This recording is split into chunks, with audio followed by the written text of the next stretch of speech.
What is up, people on the internet? What is up, people on the interwebs? Hope you're having an amazing day. So it is too early to be up. I can't believe the one time we have an afternoon flight we still get up early, and that is because I'm going on the radio, or more likely Stefan does a morning radio show. So I'm going to be his guest today on the radio. That's going to be pretty good and exciting. It'll be fun. So what are we chatting about? I've noticed about nail polish at the moment. We're doing a bit of my nail blogs. Nails, social media, all that fun stuff. Good. That'll be fun. And we're just driving to the studio. See you in the studio. Yes. So this is where the magic happens. This is the studio. This one. So this is the radio studio. This is the studio. This is Stefan's studio. We've got dials, Got computers, buttons. everything you need. Everything you need to make a good radio show. What would you say is the best thing about doing your radio in the morning? Get me up in the morning, I think. Yeah, I'm a bit tired it too. wakes you up. It certainly does. Good. Yep. Let's get into the radio show. This is definitely looking pretty cool, having all this radio stuff. Definitely really cool. And having a microphone. Awesome. Looking forward to be on the radio. It's touchchscreen, and then PFL. Oh, look at you pressing buttons. And now, up next, 91.8 That's quite cool. FM The with big, the Bigger, Better Morning. Then we play music. Bit Danny. That's going to get copyright striked, so we won't do that. Yeah, good idea, Stefano. Back to YouTube. Don't miss doing that. Yeah. So we got music, all my jingles, and then bang. There you go. Awesome This is the radio. sources. Got your faders. PFL, so you're not playing it live. Fader goes up. It goes out live. There you go. That's the radio. Very cool. Very cool indeed. Yeah.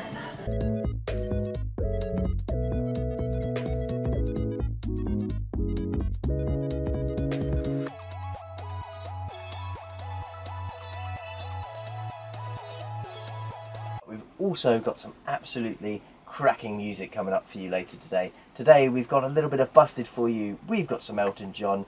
We've got a bit of Blue. You name it, we've got it. And we're going to start the show off with a little bit of Busted. And this is Year 3000, specially picked by our guest today. Here we go. Busted, Year 3000 for you. So I get to chill for about 20 minutes because he's got to do all of his normal radio jazz. What an absolutely cracking song that is. Absolutely amazing. Now we're just going to have our weather and travel, and then shortly we're going to be bringing on our guest for today, Nerdy Nails. Now she does some absolutely amazing nail designs. If you haven't seen it, go and check it out on Instagram. She's also all over social media. She's very good. A lot better than me on this stuff anyway. I'll tell you what, the art that she does on such a tiny space, it blows my mind. I can't even draw, let alone doing something as small on your nails. Unbelievable. But first, here we go. Here's your weather and travel for the day. That's right, it is 91.8 Hayes FM with The Breakfast Show with me, Stefan Jenkins. I've got a special guest in here, Nerdy Nails, and she's talking about Instagram, everything, about social media. Now, speaking of Instagram, what do you think about the new Instagram update where it's hidden the likes? Is it good? Is it bad? Because some people like it, some people don't like it. It's kind of hard. I was never really that addicted to the likes. Sure, it's cool about having the likes, but the thing is, the only good thing with them doing that, you can't really see anyone else's likes now. You can, if you want to still keep track of your own likes, if you look in the picture directly, obviously on your account, you can still see how many likes you have. So obviously, if you're a person who was addicted on how many likes you get, you still haven't really solved the problem because you can just see it in secret now. The only thing it's kind of solved is if you're addicted of like, why has that person got so many likes compared to mine? Yeah, I guess that's the thing. You can't compare it now, and comparison is always it ruins everything, doesn't it? Ruins everything. It's funny. I was talking about that with Alan the other day, and I got her something, and then she said, "Oh, my friend just got this." I was like, "Stop comparing it to other people because that's just so bad. It's a recipe for disaster because you don't want to be competing with everyone. It's ridiculous." But I mean, social media it's very competitive, isn't it? Yeah, there's like, I'm not the only nail blogger. There's loads that have it, and like especially with some of the nail companies that sell stuff, you can already see a lot of the kind of day-to-day people get really fed up that, especially with a lot of competitions, they always pick the same nail bloggers winging it, and like in the comments, you can see some people get so fed up that they always pick the same ones because there's so many more other like talented nail bloggers. Like it can be a bit of a bloodbath sometimes in the comments of social media. So explain it. So nail companies now on social media, they'll do competitions where you come up with like the best designs. Exactly. And so say they have the brand new blue nail polish come out, they'll go, right, see whoever gets the best design will win something. On Yeah, social media. normally it's like wins like their product, like Their either nail. more nail polish or whatever they sell. Yeah. And they'll have like a competition of like who can do the best nail design relating to a theme. Loads of people enter, and then you kind of spot like they'll have nail bloggers enter, and then also like the day-to-day person who likes nail polish. And then they always kind of pick the topper nail blogs to win, and obviously one that's good because obviously if they've got bigger followers, it brings them to their brand. Yeah. But a lot of the day-to-day people sometimes do get the hump for that because, you know, normal day-to-day people's nails can be just as good as top nail bloggers. Yeah. And like there's a bit of a bloodbath in the comments for they get angry with them picking the winners sometimes. It's always tough with competitions and awards, and I've seen it firsthand when you work with different companies who give awards. It's normally who will do the best for their company. Yeah, so exactly. If it's like a magazine award and you're spending 100 grand a year or a lot of money with them, well, you're more likely going to win the award. That's just how it works. And I saw it even when I worked in like the bus industry, when I worked in the film festival stuff. It's pretty much the same. The awards are nice, but I've always thought they're a bit like, it's cool to say, but Yeah, does it mean anything? and this is the hard thing because I know a lot of people would love to enter more of these competitions, but they don't do it because they know they haven't got a chance of winning. So just Yeah. that kind of element of they're not going to win, and they just stop them doing it, which is a shame because I think by not doing the competitions, you make people lose out not kind of doing the nail art world. Because I think for me, I started like doing competitions and I won a few, but if you get a few people who try and enter and you don't win, you know, you could make them end giving up doing nail art because they just get the hump. there's a whole world of nail art competitions out there, which Yeah. I haven't even heard about. It's like a real ridiculous niche thing. So just getting back onto the likes thing. You say you can't see how many people likes have got. Because I've done this before. You still click on their photo, and then you could roughly guess how many likes they've got, because then it says all the names of people who's liked it. Could you work out for that? I think And it's you quite could hard, isn't it? still. I think even with how many people comment, because normally by how many comments you can tell how many people have liked it as well. Oh, that's a So good way, you- isn't it? So maybe with people not looking at the likes, people might start getting assessed with, oh, this person's got loads of comments compared to this one.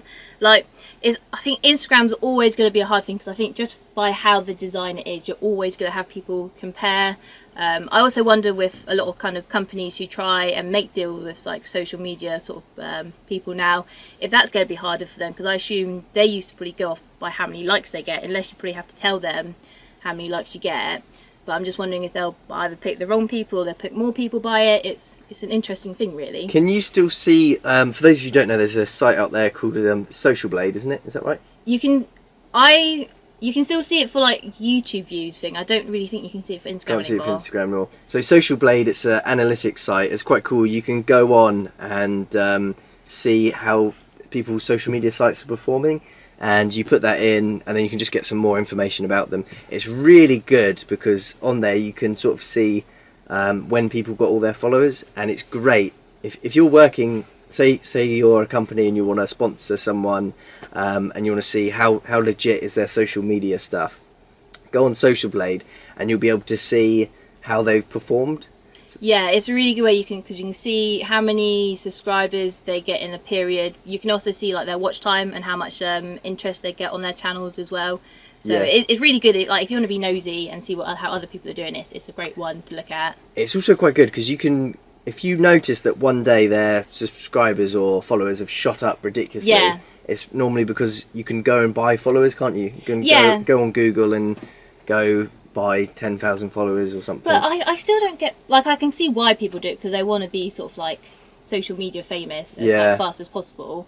But then I always think if you're buying followers, are they going to be legitimate? Because they might just follow and then they never use it again. It's just bot accounts, isn't it? Yeah, this is it. And then obviously when you get those times where on social media they do like a cleaning and you've lost like so many followers, Yeah. it's because you've just lost all the robots, isn't Yeah. it? It's just crazy. I don't understand it. It's just fake people, isn't it? Yeah, this is it. It's just people who want to make themselves sound cooler than they actually are. Yeah. The thing is that I always wonder as well, if you can just show someone you've got, I don't know, 1 million followers and then go, oh, give me 500 quid and I'll go and advertise your product or whatever you're selling. Some people will probably go, yeah, okay. Or you just do the price really low. Yeah, this You're is like, it. You do get some crazy people trying to like sell their stuff through your channel. Like normally for me, I've had a few brands come to me, but I only really stick with nail polish related ones. Yeah. I've had a few that they wanted me to show off swimwear, and it's like, well, how's swimwear got to do with nail art? Yeah, it's not really related, is it? So a lot of those ones I'll turn them down because it's got nothing to do with the brand, and I'm not a sellout. I'm going to be like, yes, here's some swimwear, even though I do nails. Yeah, maybe you need to paint a bikini on your nail. That's going to be the only way you can go. really like sell it off, being like, here you go, I've got swimwear I'm selling, but I've done some swimwear nail art to make it match. To make it fit in. Oh, there we go. Oh, look at that. Look at that. So how much do you think you spend on nail polish a year? I bet you must go through loads, because I've seen you. How often do you put a new design up on Instagram? I try and put one every week. I know I've kind of slacked the last few weeks when going on holiday, so I haven't really had time to do any kind of big nail art. It's one of the things I don't really like to think about how much I spend. I bet everything I've got, I probably spent at least £1,000. I bet on everything. On everything. How long I've got. How long have you been doing it for? Probably I'd say about 5 years. Roughly. Yeah, that's not too bad. I mean, you look at any hobby. I bet you people spend way more than that. Yeah. I mean, what golf clubs? People spend thousands on that, don't they? That is true. I mean, I know when I look for stuff for more nail polish stuff, I'm quite kind of good at saving anyway. So I won't, if I want like an OPI nail polish bottle, which is £12 retail price, I won't go to OPI and buy it. I will wait till it goes to either like TK Maxx, where it drops to like £3. You can always find, you have to hunt around. Even what's really shocking, if you want a cheap deal sometimes, look in Poundland. Normally when big companies go bust, there's a big one called Model Zone that I used to really love their nail polish. It went into liquidation a couple of years. A lot of other companies have just like bought the surplus, and now they're selling it everywhere, which there used to be about £5 a bottle, where in Poundland it was £1. So it's nice. a good bargain, really. Yeah. So if you want to kind of be cheap for nail polish, you just have to hunt around. Is there what do you look for in different nail polishes? Because I bet is there much, especially when you're doing these really intricate designs, you'll need something to look for, I guess. It really depends on the design you're looking for. Like, if I'm just buying, like, the kind of primary colours of, like, red, yellow, blue, I will just buy a cheap kind of one, like, sort of Rimmel London. Like, that's a good brand, and it's not too expensive. Yeah. Any kind of ones that the colour or the design, if it's got, like, glitter in or it's holographic, anything that's a bit, like, the bottle's more snazzy, then I will spend a bit more money, because you don't always kind of find those kind of types of colours. And that's kind of it. You're, like, even though you're looking for nail polish, you're kind of looking, like, your colour palette of what you want to do with your nails. Okay, well, we're going to have a quick song now, and I've picked this one because I love it. This is Craig David and Fill Me In. Fill Me In with Craig David.